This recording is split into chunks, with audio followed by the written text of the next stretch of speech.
Alright, dito naman si Joseph ang ating kalaro. Pasok sa lanse, no?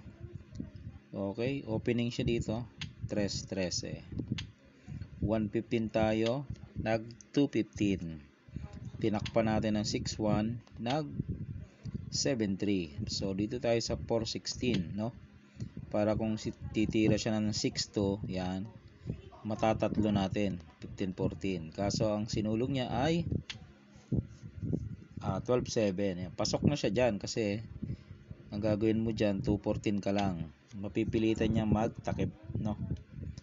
Tatakip yan. Pag nagtakip ng 6-2, ipapakain mo to, mabubutas, dadama. Kaya ang ginawang takip niya dyan ay 7-2. Yan. So ang gagawin natin, pakain natin yan, then ibubukas natin to.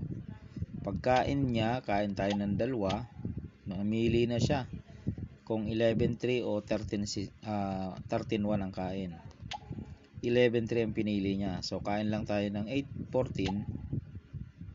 Kain siya ng 13-1. Kain tayo ng 5-15. Okay. So siya na susulong.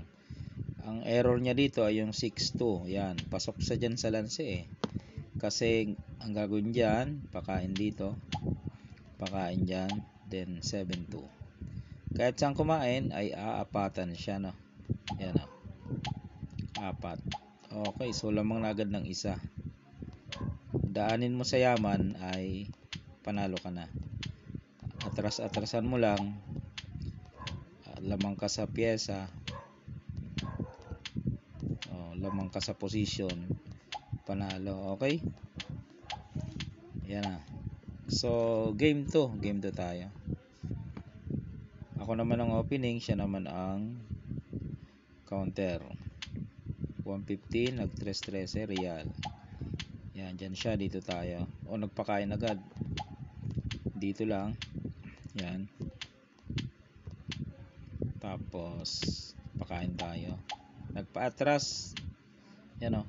So atras siya. Abante tayo. 11-7. Dito tayo. Nag 8-3.